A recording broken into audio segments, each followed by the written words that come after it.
Hi friends, പുതിയൊരു വീഡിയോയിലേക്ക് എല്ലാവർക്കും സ്വാഗതം. വീഡിയോയിലേക്ക് പോകുന്നതിന് മുമ്പ് തന്നെ ഈ ചാനൽ ആണെങ്കിൽ ഫസ്റ്റായിട്ട് കാണുന്നവരുണ്ടെങ്കിൽ ഫസ്റ്റ് തന്നെ സബ്സ്ക്രൈബ് ചെയ്ത് ലൈക്ക് ചെയ്ത് സപ്പോർട്ട് ചെയ്തതാണ്. ഫസ്റ്റ് തന്നെ കാണിക്കുന്നത് മേഘ ഇന്നലെ കഴിഞ്ഞ കാര്യങ്ങളൊക്കെ ചിന്തിച്ച് ഒരു വല്ലാത്ത രീതിയിൽ അലഞ്ഞു നടക്കുകയാണ്.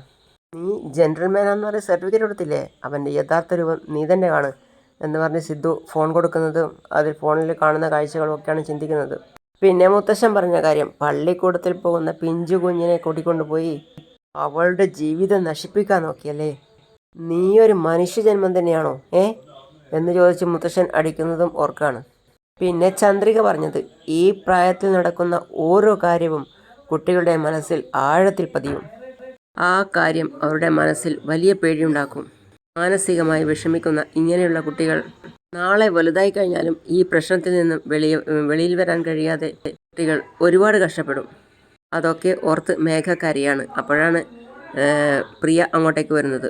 എന്നിട്ട് കണ്ണീരൊക്കെ തുടച്ചിട്ട് പ്രിയ അങ്ങോട്ടേക്ക് പോകുന്ന മേഘ വിളിക്കുകയാണ്, പ്രിയ ഇങ്ങോട്ടേക്ക് വാ. എന്താ അമ്മേ? പ്രിയ മേഘ കരഞ്ഞുകൊണ്ട് പറയാണ്, സോറി പ്രിയ, ഇന്നലെ അമ്മ നിന്നെ മനസ്സിലാക്കാതെ വഴക്ക് പറഞ്ഞു. ആ ഋഷി നിന്നോട് മോശമായി പെരുമാറിയ കാര്യം എന്നോട് പറഞ്ഞിട്ടും ഞാൻ കാര്യമാക്കിയില്ല. മോള് പറയുന്ന കാര്യങ്ങളൊന്നും മനസ്സിലാക്കാൻ പറ്റാത്ത കണ്ടീഷനിലായിരുന്നു ഞാൻ. അതെൻ്റെ തെറ്റാ, സോറി പ്രിയ. മേഘ കരഞ്ഞുകൊണ്ട് പ്രിയയോട് പറയാണ്, ആ പാർട്ടിക്ക് ഞാൻ നിന്നെ കൊണ്ടുപോകാൻ പാടില്ലായിരുന്നു. അതുകൊണ്ടല്ലേ ഇത്രയും പ്രശ്നങ്ങളുണ്ടായത്. പ്രിയ പറയാണ്, ആ ഋഷിയുമായി ഇനി കൂട്ടുകൂടരുതമ്മേ. ശരിയടാ, ഇനി ഞാൻ അവനോട് സംസാരിക്കേയില്ല. എന്തായാലും നന്നായി, മനുഷ്യ കൃത്യസമയത്ത് വന്ന് പ്രിയയെ രക്ഷിച്ചു. മേഘ മനസ്സിൽ ചിന്തിക്കുകയാണ്. ഇല്ലെങ്കിൽ ആ ഋഷി കുഞ്ഞിനോട് മോശമായിട്ട് പെരുമാറിയനെ. എന്നാലും അവൻ നല്ലവനെ പോലെ പെരുമാറി ഇത്തരം തരം താഴ്ന്ന ഒരു പ്രവൃത്തി ചെയ്തല്ലോ. മേഘ പുച്ഛത്തോടെ ഛി എന്ന് പറയാണ്. എന്നിട്ട് മേഘ കരഞ്ഞുകൊണ്ട് പ്രിയയോട് പറയാണ്, പ്രിയ, നീ നടന്നതൊന്നും ഓർത്ത് പേടിക്കരുത് കേട്ടോ. ശരി അമ്മേ. ശരി, നീ പോയി കളിച്ചോ. ശരി അമ്മേ. പിന്നെ കാണിക്കുന്നത് മഹേന്ദ്രൻ സാറിനെയും ലക്ഷ്മിയെയുമാണ്. അവർ അടുക്കളയിൽ എന്തൊക്കെയോ ജോലി ചെയ്തുകൊണ്ടിരിക്കുകയാണ്. അപ്പോഴാണ് ചന്ദ്രിക വരുന്നത്. ചന്ദ്രികയുടെ കയ്യിൽ ഒരു കവറുണ്ടായിരുന്നു. അപ്പോൾ മഹേന്ദ്രൻ സാർ ചോദിക്കുകയാണ്, എന്താ മോളെ ഇത് മുല്ലപ്പൂ ചെടി, ഇത് പിച്ചിപ്പൂ ചെടി, ഇത് മൈലാഞ്ചി ചെടി, ഇതൊക്കെ മലറിന് വലിയ ഇഷ്ടമാണ്. ഈ ചെടിയൊക്കെ വലുതായി കായ്ച്ച് പൂക്കുന്ന സമയത്ത് മലറിന് തലയിൽ വെച്ച് കൊടുക്കാമല്ലോ. അത് കേട്ട് മഹേന്ദ്രൻ സാറും ലക്ഷ്മിയും ചിരിക്കുകയാണ്. എന്നിട്ട് മഹേന്ദ്രൻ സാർ പറയാണ്, കണ്ടില്ലേ ലക്ഷ്മി, കുഞ്ഞിന് വേണ്ടി നോക്കി നോക്കി ഓരോന്നും വാങ്ങിക്കൊണ്ട് വന്നിരിക്കുന്നു. അതേ ഏട്ടാ, മലരല്ലേ അവളുടെ ലോകം. അപ്പോഴേക്കും അവിടെ സിദ്ധു വരികയാണ്. എന്താ ചന്ദ്രിക, ചെടികളൊക്കെ വാങ്ങിക്കൊണ്ട് വന്നിരിക്കുന്നു? എല്ലാം മലറിന് വേണ്ടി വാങ്ങിയതാ സാർ. അവൾക്ക് പിച്ചിപ്പൂവും മുല്ലപ്പൂവും റോസാപ്പൂവും ഒക്കെ വലിയ ഇഷ്ടമാണ് സാർ. ലക്ഷ്മി ചിരിക്കുകയാണ്. അപ്പോൾ സിദ്ധു പറയാണ്, എവിടെ നോക്കട്ടെ, ഇതെല്ലാം ഞാൻ അവൾക്ക് വേണ്ടി വാങ്ങിക്കൊണ്ട് വന്നിരിക്കുക. സിദ്ധു ചിരിക്കുകയാണ്. ശരി, ഇത് ഞാൻ തന്നെ നല്ലൊരു സ്ഥലം നോക്കി നട്ടുവെക്കാം.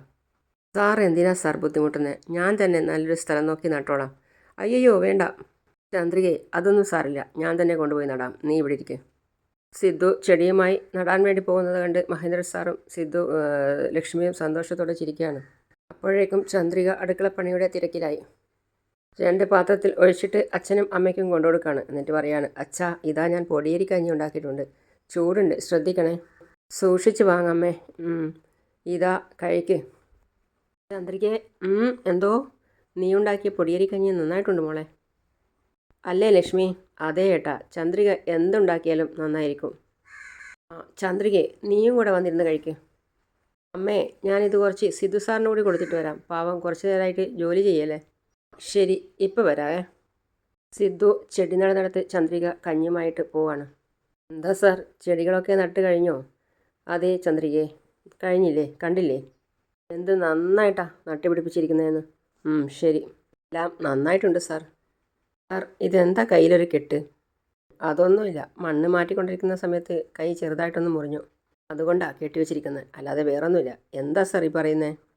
വലിയ മുറിവുണ്ടോ? അത് കേട്ട് സിദ്ധു ചിരിക്കുകയാണ്. ചന്ദ്രികയെ, നീ പേടിക്കുന്നത് പോലെ വലിയ മുറിവൊന്നുമില്ല, ഒരു ചെറിയ മുറിവ്. ഈ ജോലിയൊന്നും ചെയ്ത് സാറിന് ശീലമില്ലാത്തതല്ലേ, ഇതുകൊണ്ടാണ് ഞാൻ വേണ്ട എന്ന് പറഞ്ഞത്. എന്നാൽ കേൾക്കണ്ടേ? സിദ്ധു ചിരിച്ചുകൊണ്ട് പറയാണ്, ചന്ദ്രികയെ, ചെയ്യാൻ പറ്റാത്തതായിട്ട് ഒരു ജോലിയുമില്ല, എല്ലാ ജോലിയും നമ്മൾ ചെയ്തു തന്നെ ശീലിക്കണം. ശരി സാർ, ഇതാ പൊടിയേരി കഞ്ഞി ഉണ്ടാക്കിയിട്ടുണ്ട്, കഴിച്ചു നോക്ക്. അയ്യോ ചന്ദ്രികേ, ഞാനാണെങ്കിൽ എൻ്റെ കൈ ഇപ്പോൾ കെട്ടിവെച്ചിരിക്കുക. എന്നെക്കൊണ്ട് ഒന്നും കഴിക്കാൻ പറ്റില്ല. ഒരു കാര്യം ചെയ്യും, നീ ഇത് വീട്ടിൽ കൊണ്ടേക്ക്. ഞാൻ എൻ്റെ എല്ലാ ജോലിയും കഴിഞ്ഞതിന് ശേഷം വീട്ടിൽ വന്ന് കഴിച്ചോളാം. അതിനുള്ളിൽ ഇത് തണുത്തു പോകും സാർ.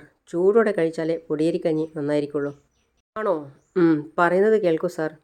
ചന്ദ്രികയെ, ഈ കയ്യിൽ മുറിവുള്ളത് കൊണ്ട് കെട്ടിവെച്ചിരിക്കുക. ഈ കയ്യിലാണെങ്കിലോ അങ്ങനെ മണ്ണായിരിക്കുന്നു. പിന്നെ ഞാൻ എങ്ങനെയാണ് ചന്ദ്രികയെ കഴിക്കുക? സാരമില്ല സാർ, ഞാൻ സ്പൂണ് കൊണ്ട് കോരിത്തരാം. സിദ്ധു ചോദിക്കാണ്, സത്യമാണോ? അതിനു വേണ്ടിയല്ലേ സാർ ഈ കൈ മുറിച്ച് കെട്ടിവെക്കുന്നത്? ഞാൻ തന്നെ എടുത്തു തരാം. ചന്ദ്രിക സ്പൂണിൽ കോരിയ കഞ്ഞി ഊതിക്കൊടുത്ത് ആറ്റിയിട്ടാണ് സിദ്ധുവിന് കോരിക്കൊടുക്കുന്നത്. ചന്ദ്രികയെ, എൻ്റെ കയ്യിൽ മുറിവ് പറ്റിയാൽ ഇതുപോലെ എനിക്ക് നീ വാരിത്തരുമോ? അതെ സാർ.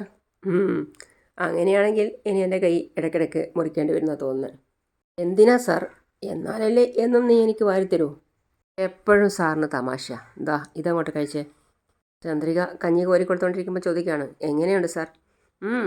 ചന്ദ്രികയെ, എന്താ നീ ഇങ്ങനെ ചോദിക്കുന്നത്? നിൻ്റെ കഞ്ഞി അടിപൊളിയായിട്ടുണ്ട്. ലൈഫിൽ ഞാൻ ഇങ്ങനെ ഒരു വെറൈറ്റി ഫുഡ് കഴിച്ചിട്ടേ ഇല്ല. Really super. ചന്ദ്രിക പിന്നെ വളരെ സൂക്ഷ്മതയോടുകൂടി സിദ്ധുവിന് കഞ്ഞി കോരി കൊടുക്കുകയാണ്. ഇവിടെ ഇരിക്കുന്നു എന്ന് പറഞ്ഞ് സാരിത്തുമ്പ് കൊണ്ട് മുഖമൊക്കെ ചന്ദ്രിക തുടച്ചു കൊടുക്കുകയാണ്. സിദ്ധു എന്തൊക്കെയോ ആലോചിച്ചുകൊണ്ട് കഞ്ഞി കുടിക്കുകയാണ്. അപ്പോഴേക്കും തരിപ്പിലായിപ്പോയി. അപ്പോൾ ചന്ദ്രിക, സാർ സൂക്ഷിച്ച് എന്ന് പറഞ്ഞ് തലയ്ക്കൊക്കെ മുട്ടിക്കൊടുത്ത് ലെവലാക്കുകയാണ്. അപ്പോൾ അത് കണ്ടുകൊണ്ടാണ് മലർ അങ്ങോട്ടേക്ക് വന്നത്. മലർ ദേഷ്യത്തോടെ അവിടെ നിന്നുകൊണ്ട് അത് നോക്കുകയാണ്. മതി, ഒന്നുമില്ല ചന്ദ്രികയെ, നീ എനിക്ക് വാരിത്താ. അതൊക്കെ ഒരു വിഷമത്തോടെ മലർ നോക്കി നിൽക്കുകയാണ്. ചന്ദ്രിക ചെറിയ കുട്ടികളോട് പറയുന്നത് പോലെ ഓരോന്നും പറഞ്ഞ് സിദ്ധുവിനെ കഴിപ്പിക്കുകയാണ്. പിന്നെ അടുത്ത ദിവസം ധൃതി പിടിച്ച് ചന്ദ്രിക ഭക്ഷണമൊക്കെ തയ്യാറാക്കുകയാണ്. അതേപോലെ തന്നെ അടുത്തിരുന്ന് മലർ പഠിച്ചുകൊണ്ടിരിക്കുകയാണ്. അപ്പോൾ മലർ പറയാണ്, അമ്മേ വിശക്കുന്നു അമ്മേ, വല്ലതും ഒരു 2 മിനിറ്റ് ഇപ്പം തരാം. ശരി അമ്മേ. ചന്ദ്രിക എല്ലാം റെഡിയായി കഴിഞ്ഞ് വിളിക്കുകയാണ്. മലർ, വാ കഴിക്കാം. ശരി. ചന്ദ്രിക കൊണ്ടുപോയി മലറിൻ്റെ അടുത്ത് വെച്ചിട്ട് പറയാണ്, ഭക്ഷണം കഴിക്ക്. മലറിൻ്റെ കൈപൊള്ളി. അപ്പോൾ മലർ വിളിക്കുകയാണ്, അമ്മേ. എന്താടാ? ഭക്ഷണം ചൂടാ അമ്മേ. അതവിടെ നിന്ന് തണുക്കട്ടെടാ, പതുക്കെ കഴിക്കുക. നല്ല ചൂടുണ്ടമ്മേ, എനിക്കാണെങ്കിൽ വിശക്കുന്നു. അമ്മ വാരിത്താ. ശരി, അമ്മ വാരിത്തരാം. മലറിന് ഭക്ഷണം വാരി കൊടുക്കാൻ പോകുമ്പോഴാണ് ചന്ദ്രികയുടെ ഫോൺ ബെല്ലടിച്ചത്. അപ്പോൾ ചന്ദ്രിക മലറിൻ്റെ അടുത്ത് പറയാണ്, നിൽക്കേ, അമ്മ വാരിത്തരേ. നിൻ്റെ സിദ്ധു സാർ എന്നെയാണ് വിളിക്കുന്നത്. പറയൂ സാർ. ചന്ദ്രികയെ, രാവിലെ നമുക്ക് ക്ലയൻ്റ് ഒരു കൊട്ടേഷൻ തന്നില്ലായിരുന്നോ? അതിൻ്റെ ഡോക്യുമെൻറ്റ്സ് നിൻ്റെ കയ്യിലുണ്ടോ? ഉണ്ട് സാർ, അതെൻ്റെ കയ്യിൽ തന്നെ ഉണ്ട്. ശരി, അതൊന്ന് എടുത്തു കൊണ്ടുവരാമോ? അത് ചെറിയൊരു വർക്കുണ്ട്. അതൊക്കെ മലർ കേട്ട് നിന്നുകൊണ്ട് വിഷമത്തോടെ നോക്കുകയാണ്. ഇപ്പോൾ കൊണ്ടുവരാം സാർ. ശരി. ഓക്കെ ചന്ദ്രിക. മലർ, മോൾ പതുക്കെ എടുത്ത് കഴിക്കുക കേട്ടോ. സിദ്ധു സാറ് ഈ ഡോക്യുമെൻറ്റ്സിന് ചോദിക്കുന്നു. അമ്മ ഇത് കൊണ്ടുപോയി കൊടുത്തിട്ട് വരാവേ. മലർ പറയാണ്, ഡോക്യുമെൻ്റ് പിന്നെ കൊടുക്കാം, എനിക്കാദ്യം ഭക്ഷണം വാരിത്താ. ഇല്ലടാ, സിദ്ധു സാറ് ഡോക്യുമെൻറ്റ്സ് ഉടനെ കൊണ്ടുപോയി ചെല്ലാനാണ് പറഞ്ഞത്. അമ്മ ഇത് കൊടുത്തിട്ട് വേഗം വരാം, മോളി അപ്പോഴേക്കും ഇരുന്ന് കഴിക്കുക. ചന്ദ്രികയുടെ സംസാരം കേട്ട് മലറിന് ദേഷ്യം വരികയാണ്. മലർ ആ സമയത്ത് ചിന്തിക്കുന്നത് സിദ്ധുവിന് കഞ്ഞി കോരി കൊടുക്കുന്ന ചന്ദ്രികയെക്കുറിച്ചാണ്. മലർ കഞ്ഞിപ്പാത്രം ദൂരേക്ക് തള്ളിയിട്ട് പറയാണ്, എനിക്ക് ഭക്ഷണം വേണ്ട. മഹേന്ദ്ര സാറും ലക്ഷ്മിയും വരുന്ന സമയത്ത് കാണുന്നത് ദൂരേക്ക് കഞ്ഞിയും പ്ലേറ്റും തള്ളിയിട്ട് കരയുന്ന മലറിനെയാണ്. ഏയ് മലർ, എന്തിനാ മോളെ കരയുന്നത്? എന്താടാ, ഭക്ഷണം അങ്ങനെ തന്നെ ഇരിക്കുകയാണല്ലോ, എന്നിട്ട് കഴിക്കാതിരുന്ന് കരയുന്നോ? ലക്ഷ്മി ചോദിക്കുകയാണ്. എന്ത് പറ്റി മലർ? അമ്മ മോളെ വഴക്ക് പറഞ്ഞോ? മഹേന്ദ്ര സാർ ആ സമയത്ത് ചോദിക്കുകയാണ്. മലറിന് ഭക്ഷണം കൊടുത്തിട്ട് ചന്ദ്രിക എവിടെ പോയി? അപ്പോൾ ലക്ഷ്മി പറയാണ്, അവളെ സിദ്ധു എന്തെങ്കിലും ജോലി ഏൽപ്പിച്ച് കാണും, അതായിരിക്കും അവൾ പോയത്. മലർ, നീ എന്താ മോളെ കഴിക്കാതിരിക്കുന്നത്? മലർ പറയാണ്, എനിക്ക് ഭക്ഷണം വേണ്ട. അങ്ങനെയൊന്നും പറയാൻ പാടില്ല, അമ്മ വന്ന വഴക്ക് പറയും. ആഹാരം കഴിക്കും മോളെ, അമ്മ തന്നാലേ ഞാൻ കഴിക്കൂ, ഇല്ലെങ്കിൽ ഞാൻ കഴിക്കില്ല. അമ്മ ജോലിക്കായി പോയിരിക്കുകയല്ലേ, ഞാൻ തന്നെ മോൾക്ക് വാരിത്തരട്ടെ. മുത്തശ്ശി എനിക്ക് വാരിത്തരണ്ട. മഹേന്ദ്ര സാർ പറയാണ്, ഏയ് അങ്ങനെ പറയല്ല മോളെ. അപ്പോൾ മലർ പറയാണ്, എനിക്ക് ഭക്ഷണേ വേണ്ട. മലർ അവിടെ നിന്നും എഴുന്നേറ്റ് പോയി.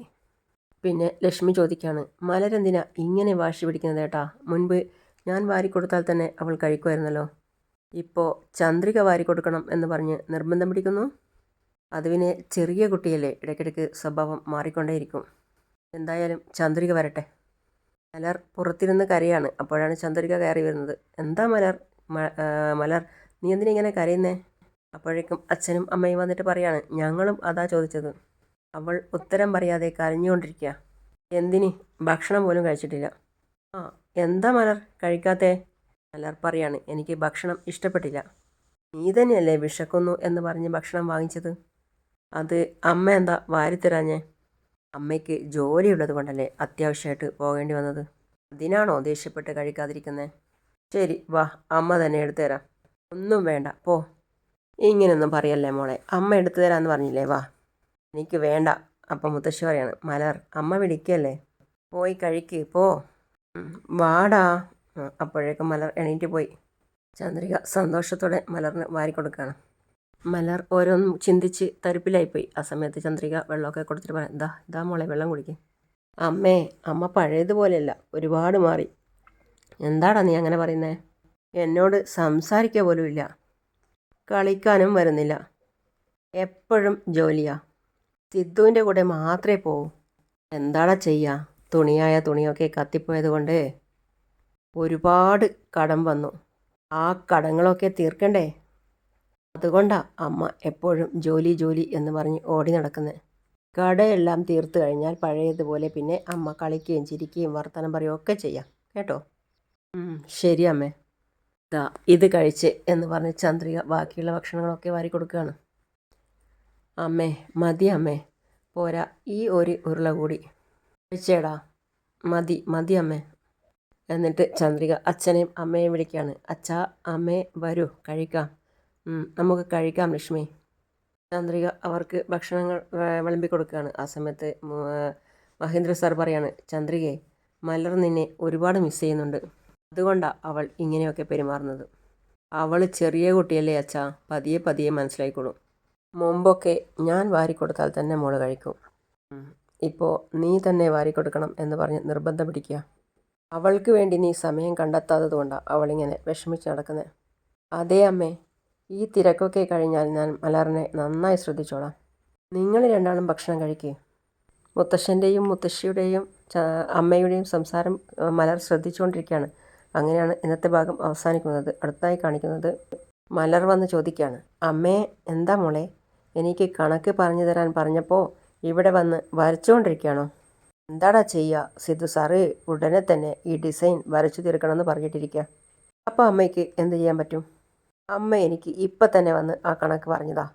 അമ്മ ഇത് വരച്ച് കഴിയാൻ കുറച്ച് സമയം എടുക്കടാ. വരച്ച് തീർന്നാൽ ഉടനെ വന്ന് അമ്മ പറഞ്ഞു തരാം. ചന്ദ്രിക വരച്ചുകൊണ്ടിരിക്കുന്ന ഡിസൈൻ്റെ പേപ്പർ മലർ എടുത്ത് കീറി പറിച്ചു ചുരുട്ടിച്ചാടി കളഞ്ഞ്.